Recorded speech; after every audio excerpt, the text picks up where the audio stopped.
Hello and welcome to the Happy Insights podcast. My name is Happy Ali. We have Ellen Meredith on the show today, the author of Your Body Will Show You the Way, Energy Medicine for Personal and Global Change. This book, and also her last book, explores the conversation between the body, mind, and spirits, and equips the reader with practical tools for healing themselves from the inside out. I want to welcome you to the show, Ellen. Thank you so much for being here. I look forward to having this conversation with you. Thanks, Happy. And I'm happy to be here. So I love that your name is Happy. It's just such a beautiful word in our language. And, I think people say, hi, Happy, and then smile. It's kind of like auto-suggestion. I love it. A lot of people do just smile or grin, and they're at the grocery store or something, and they just smile. It makes me so happy, which is kind of really related to what you talk about, because you talk about language and the body and energy, and I feel like all of that is encompassed in my name and in all of your work. So I want my readers to kind of know who you are and what made you get into this line of work. I had kind of an unusual background in that I was trained by inner teachers. And I woke up to hearing them or perceiving them when I was about 18 or 19. I'm a writer, and I'm always looking for material. And so one day my dead grandma showed up and said, I have a message for you. And I wrote it down thinking, oh, this is a great imaginary conversation I'm having with grandma. And I didn't think much of it, except that the next day somebody came to my door and said, I'm going to a psychic fair. Do you want to go? And I'd never heard of, I've never been to a psychic or anything. And I went to the fair, and the psychic looked at me and she said, your dead grandma is standing right behind you and has a message. And she repeated the message. And I was kind of dumbfounded. Like, I thought, are you reading my mind, or is grandma really there? And that started me on a path. And I'll have to say, this $5 psychic was pretty wise, because she said, well, it's my belief that your grandmother's really there and that you can hear her, but you need to slow down and listen. You're getting lots of messages. And so I did. I slowed down and listened. And pretty soon I started noticing there was this like ticker tape in my head, and it had letters on it, like kind of a stock market ticker tape. Mm-hmm. So I wrote the letters down. I went to the typewriter and just wrote them down. And it was an initial message from my inner teachers, just basically giving me guidance on how to hear them and how to maybe work with them a little. And that launched a lifelong training. I mean, it's been 50 years plus now that I've been working with them. And they trained me not just with information. I think a lot of people think of channeling as downloading information. I don't think of it that way at all. I think of it as connecting with a source of wisdom and letting it shift you or evolve your understanding of both inner and outer worlds. And, so if you think about it that way, channeling doesn't have to be language. It doesn't have to be words. It can come through any of our receptors. And so they really trained me to speak what I call the language of energy, to really begin to perceive what's going on in my body, what's going on around me from an energetic perspective. And at one point, they came in to my mind and said, you're going to move to California, you're going to get very sick, and in the process of healing, you're going to learn how to be a healer. And I heard, you're going to move to California. Wait, so you actually were forewarned about getting sick in advance? Yes. Wow. Yes, I absolutely was. And of course, I didn't hear it. I heard the California part, right? Like, oh, you're moving to California. And I just sort of blew off the you're going to get very ill. But I got to California and I had a major metabolic crash. It was from years of just not knowing how to work the body, right? I didn't know how to eat. I didn't know how to move. I just didn't know how to use this instrument at all. I really was kind of a head on a stick when I was a kid. And so I crashed, and my MD, bless her heart, said, I can't help you. I'm sending you to a complimentary practitioner. And so I went to this woman who did applied kinesiology. She was a chiropractor. She did alternative nutrition and everything. And in the process of working with her and healing, I started to realize that I could see what was going on inside my body. I could look at the wall of pills and see which supplement my body needed and how many for how long. It was something I didn't know I could do because nobody ever gave me the chance to find out. And I like to tell that because I think everyone listening has lots of abilities that are inherent in them that they don't know they have because they've never had that chance to try. You know, we go to practitioners, they tell us what's wrong, they tell us what they're going to do to fix it. They give us these anonymous little white pills, and we all think, oh yeah, that's going to do it. And they don't, for the most part, teach us how to work this instrument. So that started me on now it's been 38 years pretty much, because as soon as I healed with my practitioner, she asked me to come work in her office as a medical intuitive, and it just launched my career. So I've been doing this channeling and healing work for about 38 years. But my quest has been, how do we learn to work these bodies? How do we learn to evolve our instruments? How do we learn to work from the inside out to not only heal ourselves, but to create wellness, to create the people we want to be and the lives we want to be living? And so that's been my exploration and quest and sort of the focus of the two books you mentioned. And it's been a wonderful adventure. I've worked with over 10,000 people, and I've never had to advertise, not because I'm that good, but because the universe just wants people to know this information and just sort of sent them my way over and over. And it's like, okay, what can we do here? And each person is so different and has different gifts and different energies. I mean, we're all very different. So it was such a wonderful discovery to see all the ways we can be constructed. I love that you just were who you were and people just showed up because, the famous saying, when the teacher is ready, the students will come. As I think that's the way it goes around. That's the way it is, right? Yeah. When you're something like that. If you build it, they will come. It's one of those things where I love to see it in action. And one thing you said, and you mentioned in the book, and I think it's so powerful, is the whole outside in and inside out thinking concept. And I think that's such a important factor. So I wanted you to elaborate on that a little bit more, or a lot more, because I feel like that is really the key. Yeah, I think it's really important. Our culture is very much outside in. If I want to know something, I go Google it and see what someone else has to say. I see information is coming to me from out there. That's just how our culture works and how we were raised to think. And our medicine is very outside in. All of our cultural habits are very much, how do other people see me? How do other people approve of me, etc.?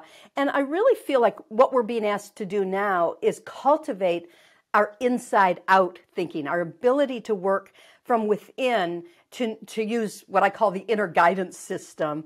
And it is built into our system. It's in every fiber of our being. But to use that, not instead of outer knowledge, but to ground and bolster and also guide our awareness. So that's what we're being asked to cultivate right now, I think, by the earth and by the universe, this knowing from the inside out. And I know a lot of people say this, but they always it sounds like a platitude, like, yes, go inward and hear your inner truth. So what I like to do with any of these issues is I like to unpack it and say, well, what does that really mean? And in the book, I kind of look at 6 different questions of inside out versus outside in. First of all, where do I get my information? That's the obvious one. Do I go to outer experts to get it? Or do I kind of plumb my inner experience, my inner knowing? Do I go inward to know something? I do both, but we have to be able to do both. Where and how do I get my gratification? Am I gratified only when other people say something's valid or something's true? Am I gratified only when I get an A on the paper? Am I gratified when I get money for what I've done? Or can I really be gratified by the journey itself, by doing it, by experiencing it, no matter what someone else thinks? And that's something I know a lot of us struggle with, is to enjoy and to get fulfillment from our experience without waiting to see what other people think of it and have other people approve of it, that outer gratification. So that's the inner gratification. Another aspect is, how do I address or approach a problem? Do I kind of take it apart and dissect it? That's very much outside in. And with outside in thinking in our culture, we always ask, what's wrong and how can we fix it? An inside out approach to a problem is, what is needed and how can I supply it? So it's based not on what's wrong and fixing it, but what do I yearn to create in this life, and how can I pull on resources to begin that process of creating and to follow it where it takes me. So that's a more inside out way of living and thinking. Another dimension is, what evidence do I most readily accept? Is it, the outside in thing says it has to be fact, it has to be objective, it has to be generic, it has to be true of a whole lot of people. Because if it's just true of one person, we don't consider that statistically significant, right? We say, no, unless most people experience it that way, it's not truth. That's very outside in and very quantitative. But inside out evidence is something that is qualitatively true for me. It speaks to my deepest core. It aligns with my soul's truth.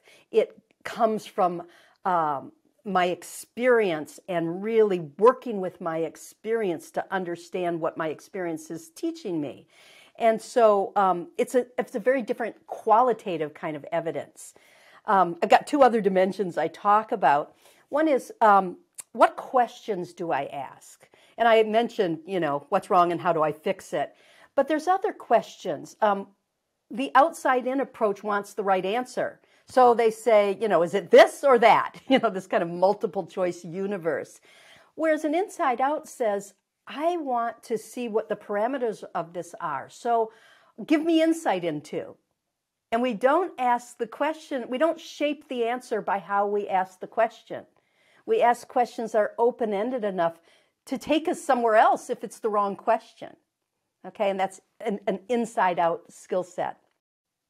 And I think that for many people, because they're usually looking at the final symptom of an issue, that's why they're so binary when it comes to their thinking, because they think it has to be this or that, or they have to have a diagnosis that's very specific, because now they see the welt on their skin, or they see something very specific, not realizing that the root of that one symptom could come from 10 different places. But right. If you look at the root, if it's going to show up on the skin, it could have 50 different sources. Absolutely. And you have to kind of go in and see, where is this coming from? What part of my energy centers are coming from? What issue am I not resolving in my life?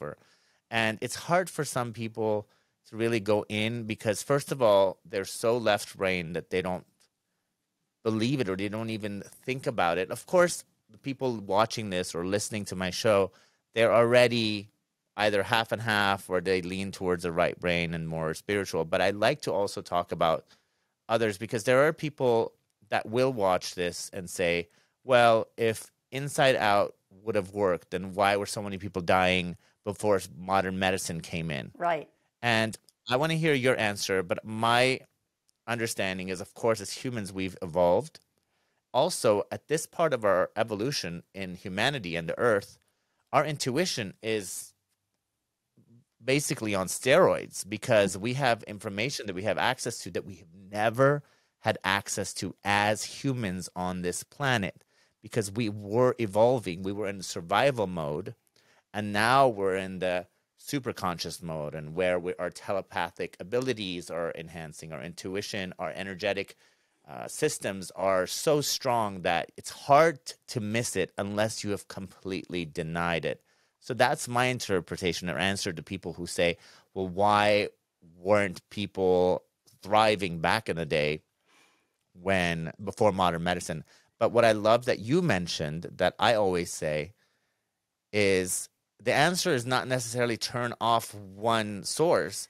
Find out if you're supposed to listen to the doctor or you're supposed to listen to your heart, because sometimes the answer comes from the doctor and sometimes it doesn't. Sometimes you have to amputate the leg with a surgeon, and sometimes you have to let the infection just disappear, but you have to listen to your heart to see which way to go. Right. So what's your take on someone who says, well, if the information is supposed to come from inside out, what about those people who were losing children left and right because there were no doctors, for example, during labor? Yeah, absolutely. And there's nothing in anything I write that says it's one or the other. I think that that's very much the either or mentality of our culture, that if it's not this, it has to be this, and it can't be both.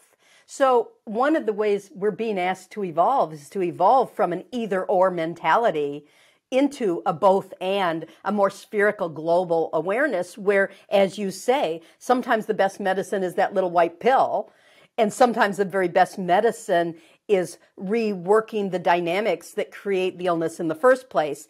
And often it's both, And so there were a lot of children dying before we had medications. Unfortunately, there's still a lot of children and adults dying with the medications. In fact, a couple years ago, one of the top 3 leading causes of death, depending on what study you looked at, was allopathic medicine or Western medicine, pharmaceuticals used the way they were designed to be used. In other words, people were dying from the very medicines that were meant to heal them, in part because they're so incomplete, that you cannot attack a symptom that is a message from your energy system, from your body, and kill the messenger and heal if you don't also receive the message. And, you'll hear a lot of, for example, people who've had heart bypass surgery or other really important surgeries say, yes, I'm so grateful that the doctor saved my life, but I had to also save my life because I created this situation by not living in a way that allowed my body to actually thrive and be healthy. So the work that they do to heal from the inside out gets swept away as just emotional or psychological adjustment rather than an important part of the whole puzzle. So, I don't approach healing as an either or thing. If the best tool for the job is a pill, I'll say, well, take the pill, but don't let the pill shut down the process of looking at the dynamics that co-created the symptom. And, I'm not a big advocate of people sitting in pain trying to do it themselves. I've had some clients who died and or nearly died because they were stubbornly trying to work their will rather than letting any Western medicine help them at all. And, they called me in kind of last minute saying, well, I'm going to heal this cancer with my will. And it's like, honey, you're a day away from death. I had a client like that. And it was a hard message. I delivered it very lovingly to say, you waited too long to let someone or something help you. And your body can't survive anymore. So I really think we have to get past the either or thinking to use these tools wisely. Otherwise, we treat them as stupidly as we do medicines that we kind of chuck like popcorn or candy. Something. Well, I also think that when we have resistance in any direction, resistance is usually the original cause of a lot of the issues that we have. So even when people are like, oh no, I have to heal myself because I know I can do it. Sometimes they're resisting the other ideas that are out there so much that actually that resistance in itself is causing an energy blockage that could prevent them from healing. Yeah. Even if they were going to heal completely on their own. So it's all subjective because, I used to work with women that had cancer on a different level because I made hair pieces. This is 20-something years ago. And I think I made hair pieces for hundreds and hundreds and hundreds of women. as they were going through chemo. And I always could tell the ones that survived and didn't have to come back, and I was in touch with a lot of them, were the ones who were doing the mental work at the same time as getting their treatment. Yes. The ones who were just succumbing to chemo and thinking that was the only way they were going to heal were the ones I would see again going through chemo again. And the ones that were doing the mental work were the ones who come out of it. And I would see them after, because as their hair was getting shorter or longer, they wanted hair extensions or different things to look, like they used to. And they would always say, gosh, I feel like this cancer changed me and changed the way I look at everything and how I view life and how much I appreciate things. And they came out of that victim mentality, and they really tried to find what the core was, what their energy blockage was. And they could only do that by listening to their body, which brings me, since I've said the big word, the C word, the cancer word, to your book and the chapter titled Rename, Reframe, Reclaim, because you mentioned something I really strongly believe in, and it's the power of the name. So can you Yes. tell us more about that? Yes, absolutely. This is one of my favorite chapters in the book.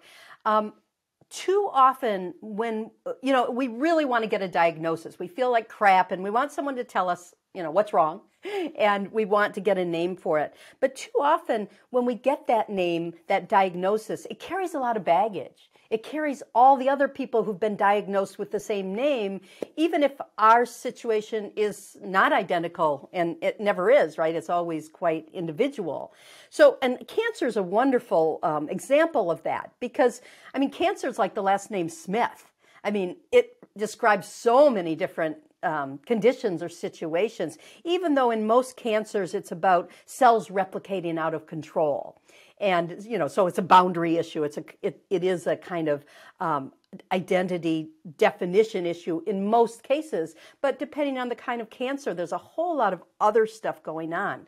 So when you get a diagnosis that has a name like cancer, it's not you anymore. It's an outside-in understanding of what you're going through. And all of a sudden, you're treating yourself like this generic thing and disease, rather than saying, what does this being need in order to heal and to thrive and to be well? And so one of the tools that I use in the book and use a lot in my practice is to take that situation that someone else has called cancer or irritable bowel syndrome or migraine, or you name the symptom, or fighting with my spouse, or, doing badly at work, or any of the situations that we have in life. And instead of calling them by the traditional name or letting someone else label it, ask that situation for a name. In fact, I think we should all do this together, unless you're out there driving somewhere, is tune into something that either you have a diagnosis for, so it's got a kind of Latin Greek name, or something you don't have a diagnosis for, but you've called, like sometimes people get a bad rash and call it the plague or something. Tune into it and ask it for a name. You're not naming it. You're asking it to tell you a name. Okay? So like if you got a tummy ache, you can say, well, who are you? And it may be a name like a person's name. It could be another name like I'm can opener. It could be something weird and funny. But just take what's given. Don't try to judge it. Just receive it. So tune in to your situation that may or may not already have a name, and say, what name can I call you by? Okay. And then when you get that name, did you do it as I asked? Yeah, I'm doing it right now. Okay. And do you have a name that you don't have to share it if you don't want, but I got a girl name for a boy part, which is okay, funny. that's lovely. It's Jenny, and I'm taking her. Yeah, so Jenny. So then what you can do is start to have a dialogue with Jenny over time. And, I absolutely love getting a girl name for a boy part, because part of what's healing us as a species right now is the breakdown of that binary of gender, where you have to be male and you have to be female, and they're both so toxic to most individuals. So being able to learn the Jenny side of whatever your male part is is going to open a really interesting dialogue with your whole being. So you can say something like, Jenny, what can I do for you right now? What do you need? And too often when we're trying to heal something, we not only want the overall descriptor that captures the whole problem, we want the one solution that's going to fix the whole problem. And that rarely works because the problem didn't come in a single, maybe if I fell and broke my leg, that was a single crack. But even that, had a lot of lead up, like, did I sleep last night? Or was I watching where I was going? Or was I worrying about my taxes? Or what was happening that made me fall and break my leg? So there's nothing that's really the whole ball of wax that really can thrive from a single answer. It's more about shifting the dynamics of what can bring the healing in and what can stop the illness from screaming at us, because symptoms, are the body screaming at us, trying to let us hear. So Jenny, maybe sending you symptoms, and you have to say, Jenny, what can I do for you right now? What do you need? And if over time you keep building a relationship with Jenny, then she's not your enemy that you have to fight and get rid of. She's your teacher that you can learn from, and she evolves and changes. And I've done this with many, many clients, and invariably they heal. They heal just within, a week, a month. The symptoms shift because the message got through. And because the message got through and you're showing up over and over to dialogue with this situation that isn't cancer, that isn't this, it's Jenny, then Jenny grows and changes and shifts and no longer has to kind of beat you up with symptoms to get your attention. Well, for me, I've always believed that there was a, source of something, even a traffic ticket, because I feel that we have our soul, our mind, our emotions, and then it gets louder into the body, and our body expands into our physical environment and our experiences, and it's just our outer body. It's still our body. Because so if I got a ticket, like a traffic ticket, I still saw that the same way I look at stubbing my toe or getting a headache. Because for me, it was all an energetic repercussion of what I was feeling or doing or not doing, basically. Or something that was, so that's my perspective. But I've never named it before. And I realized the benefit personally for me for naming it was being able to hone on the message coming from the messenger or the source a lot easier, because then it would kind of get rid of the noise that's outside. So I found that to be really beneficial for me, because I did this exercise before when I was reading your book. And at first I thought, oh, this is cute, because you were talking about somebody having a rash and calling it Blanche, which was Blanche means white and the rash was red. And I thought it was cool, the paradox of the names and the actual symptoms. And then I went through my thing and I thought, let me name it something. And I thought it was really cool. But then I realized as I was listening to that name giving me the message, I was really filtering out the extra noise. So I thought that was really cool and beneficial, because the best part about your book, other than the incredible information that's in there, is the exercises that you give. Every chapter has one or more exercise, really clear, fun exercises that some will resonate with and some will have to find a derivative of it to do based on their own things. But it's so valuable when you have exercises in a book, because it makes it more of a experience as opposed to just a read. So thank you for doing that. Yeah, exercises, activities. I have a segments called Play With It, where you just can explore it. There's not a right answer. In fact, none of it is right answers, right? It's what works for you, what's true for you. But I really feel that, like language, I call it energy medicine. It's, that's sort of how I refer to this whole realm of work. Energy medicine is, for me, about using the language of energy and communicating between body, mind, and spirit. It's more than just substituting an energy exercise for a pill. It really is about showing up for ourselves and having meaningful exchange, meaningful dialogue, meaningful relationship with different parts of ourselves. So all of the exercises and investigations in the book are just ways to learn the language that we all knew as infants, to relearn it and learn it more pragmatically and deeply so that we can really participate in the ongoing conversations of body, mind, and spirit. What do you say to people who try to hear something, but they don't hear anything? Because I'm an intuitive teacher and I work with people, and sometimes I tell them to be quiet and listen, and they just don't hear anything. It's crickets. Yeah, it's a great question. Well, first of all, what I teach about the language of energy is it's not just words and hearing, it's every sense and more. It's your feelings, your sensations, what you can see, what you can smell, what you can taste, what you can perceive as a shift in pattern, what you pick up with your radar, like when we walk through a crowd and don't bump into people, what we perceive as direct knowing or even resistance. Sometimes our resistance becomes a message, and silence can be a message. So what I'm trying to teach in the book is not looking for that answer, that kind of oracle that we tend to think about in our culture as guidance, but to see this entire instrument as capable of guidance and, rhythm, music, sound, all of it.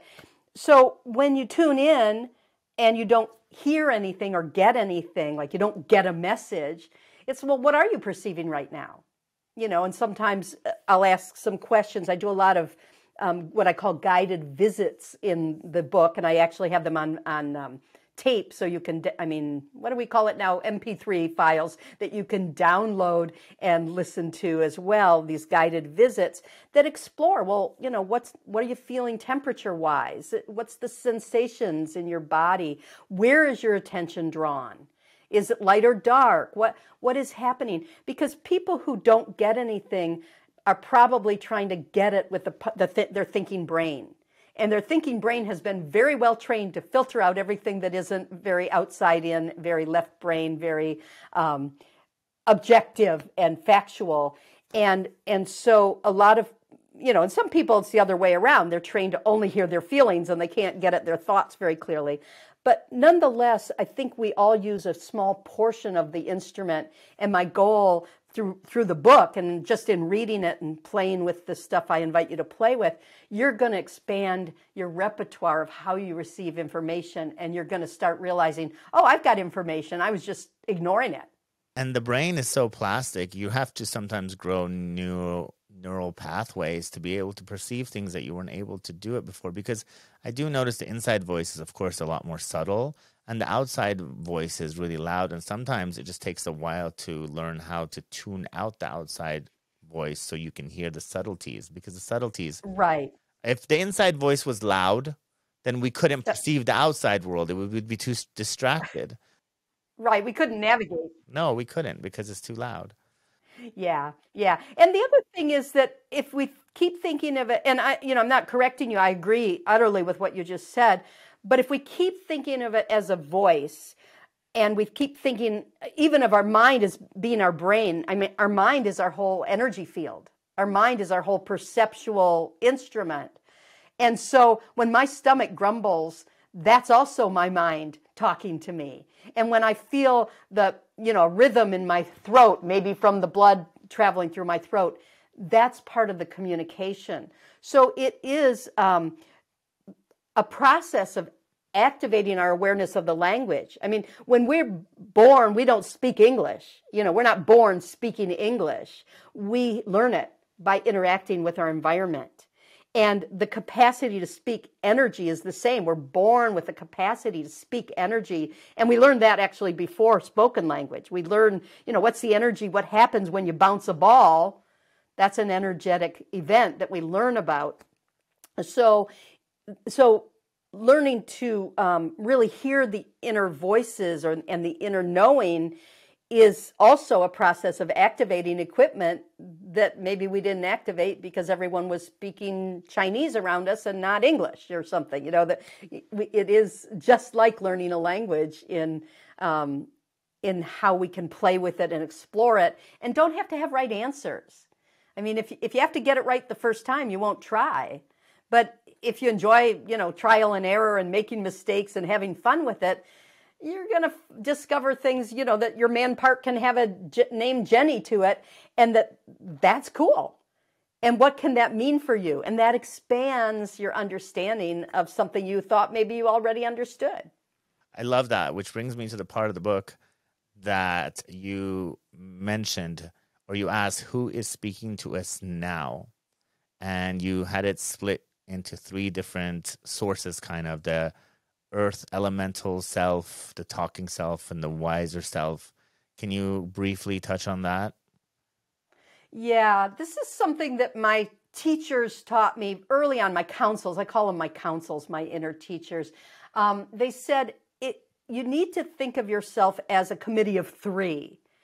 And your earth elemental self is your creature self, like a dog or a cat, and has all the kind of gifts that the other creatures have. Like, when we watch the bees having amazing communication, our earth elemental also has amazing capacity to communicate that we don't often tune into or recognize. Then there's the talking self, and that's more or less equivalent to the mind, but they use that term because it's the self that makes dramas, that makes storyline, that creates plot, that creates identity. And, it's less dense than the physical self, the earth elemental self, but it's definitely there. We all know what we're, can probably say, yeah, I get what that talking self is. And then the wiser self is the part of us that's even less concrete or solid. And that's the part that is attuned to all that is, to all the wisdom of the universe. And if, you can see yourself as a committee of 3, to be alive on the planet, you kind of have to have those 3 selves working together. If they're at odds with each other, if your talking self is not listening to your body, your earth elemental, and your earth elemental is trying to stop the talking self from going to a party, who's going to win that tug of war? Probably neither. And so we really need to bring those 3 together. But I've since also learned to describe them as 3 places within our consciousness, that we go from a very dense to a very not dense expression of self, and that's all us. That spirit is me, and that talking self is me, and that body is me. And all 3 are expressing the truth of this, whatever this consciousness is that I call Ellen and you're calling Happy. And so I think it's useful to both separate the 3 selves, but also see their integration. Which is basically the coherence that you were talking about, but on different levels as well, because we have to have coherence on every level of our being. Yeah. And coherence is I have 6 different areas of ways that we need to evolve our consciousness and evolve our instruments to handle our changing universe, because we really are not just changing in intensity or details. We're really, I think, going through a sea change. And so I talk about 6 areas, one of which, as you mentioned, is coherence. And we rarely talk about that, my left lung is working and my right lung is working, but are they working together? My stomach works fine, it tested fine, my gut tested fine, but are they communicating?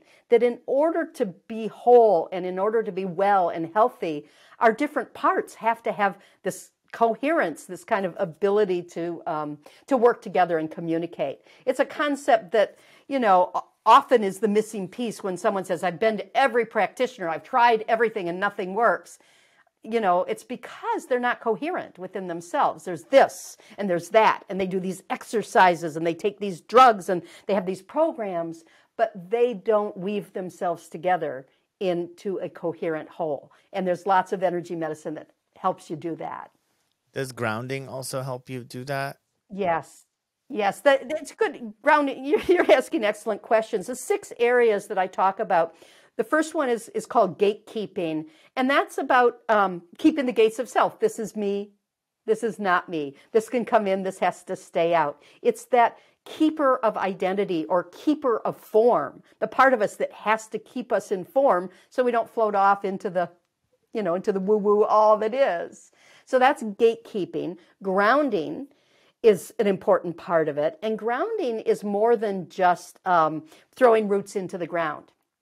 If you think about a grounding wire, that actually wicks energy off, extra energy, like it takes the extra electricity and wicks it off so we can function. So one aspect of grounding is getting rid of what we don't need, of the excess. Another aspect of grounding, you think about a plant that puts down roots, is anchoring. It's holding you from, flying away in the wind. Another aspect with those roots is nourishment, bringing the nourishment in. And a fourth aspect I talk about in the book of grounding is centering, because if I've got roots down but I'm all over the place, I'm not really grounded if I'm not also centered in this instrument.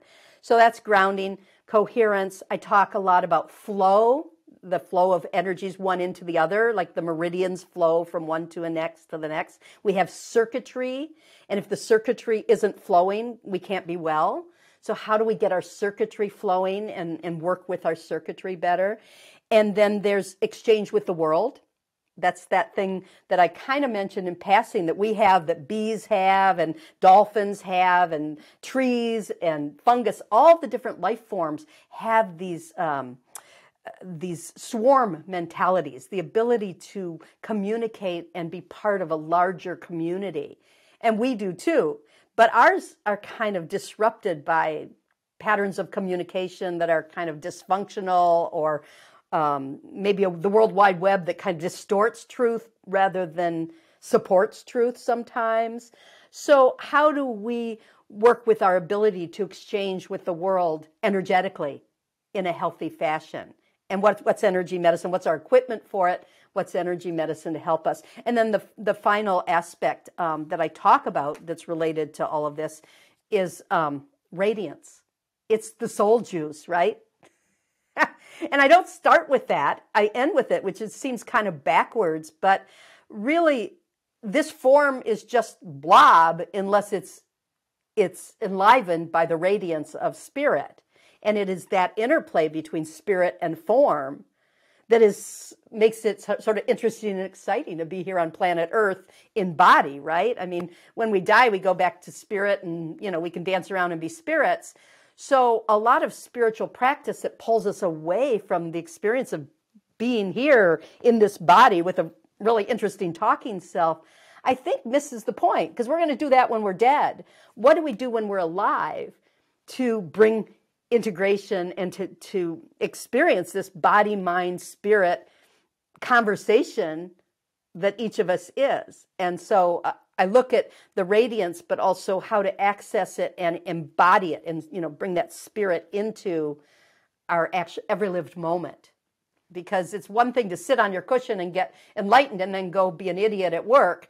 We got to know how to bring those together. How to integrate all our different parts, which is the balance. And I think that's what's missing in most of this world, and that's what's great in your work, because ultimately it's about balance, because this world is created in duality. It is. I mean, binary thinking is one thing, but to lose binary, because duality exists, light and dark exists, but for us to be masters of our destiny, we have to find that middle central column that's allowing us to be able to take the forces of this and create something beautiful in the middle that's very unique to us, and it doesn't, and is not defined by society. It cannot be replicated, duplicated, not even by you, because you're always constantly evolving and changing. Your book is beautiful. I really have to say that I wasn't expecting so much knowledge to be in there in one book. This is the book for my viewers, my brand new YouTube viewers. YouTube is new for me. My work is mostly on audio, but I here so visual. If you're watching this is the book. Your body will show you the way. It's an incredible book full of knowledge. I think it should have been called even more because it had so much other wonderful information. There are books I know that I'm going to be recommending to many, many, many people, and this is definitely one of them. And your wisdom is so appreciated and needed at this time in this world. And it complements the concept of balance, because you're giving a book that's being received from the outside, and is teaching us to go inside and find that balance. And I love that. And I love your energy. Your radiance is out there, so I can see there's so much of you that's not just your physical self. And I want to thank you so much for being on my show. And before we finish and wrap up, I want to ask you a question. If, once you're gone and all that's left of you is spirit, if you could leave one message for the people or be remembered for one thing, what would it be? I know it's a big question, but I know you've got it in your pocket. Yeah, no, I would say come home to yourself and really connect. This is an amazing experience here on planet Earth, and I don't think it's worth missing it. I really think it's important to show up and experience it because it's extraordinarily meaningful and entertaining. So come home to yourself and connect in. I love it. I love that because it makes you want to live this life as opposed to run away, because all the spiritual people are like, oh, I don't ever want to come back, or I want to be out of here and I want to go be spirit again. And I said, well, you go be spirit again, and then your spirit's going to want to jump back into a body because apparently this is where all the fun is. Right. You're going to get into the world of spirit and realize, oh my God, they don't have chocolate here. I got to go back. That's so funny. Is there anything that I missed that you would like to share, or are we good? Do you feel that we covered anything you wanted to cover, or is there anything you want to add? I don't think so. I think you did a great job of bringing out lots of the important stuff in the book. And ultimately, it's a fat book, so there's a lot in there. And I encourage people to get it and read it and share it with others, and maybe talk about it with friends and try things on for size. And, I like to think of it as not a book full of right answers, but a book full of really good explorations that will get you to your own answers. And, I share some of my experience and answers to various questions, but I really feel that the spirit of it is, that you need to be posing your own questions and finding your own answers. And I hope that's what the book allows people to do. It's very relevant at this time because so many people are concerned about illness and health and COVID and the vaccine and so many other things. And it's really, really, really relevant and really important for this book to be printed at this time. And I think that if you're watching this, if you're listening to this, you have to go get this book. You can find it on Amazon. You can also go to the links that I've provided below this video or below my episode on the podcast. And please purchase it. Let me know what you think. Also, please make sure to write a review for this particular episode and let me know what you thought and give us your feedback. Thank you so much, Ellen. I am honored to have you on my show. Oh, it's been a delight to meet you. I love your energy. I've been just sort of dancing with it the whole time, and I'm really grateful for the work you're doing in the world. I think it's a real contribution. Thank you so much. And if people don't know the slogan for my show or my work, it's blurring the lines between spirituality and science, because ultimately we live in a world of both, and to understand your life, you need to know both. So thank you again. Have a beautiful day. Goodbye.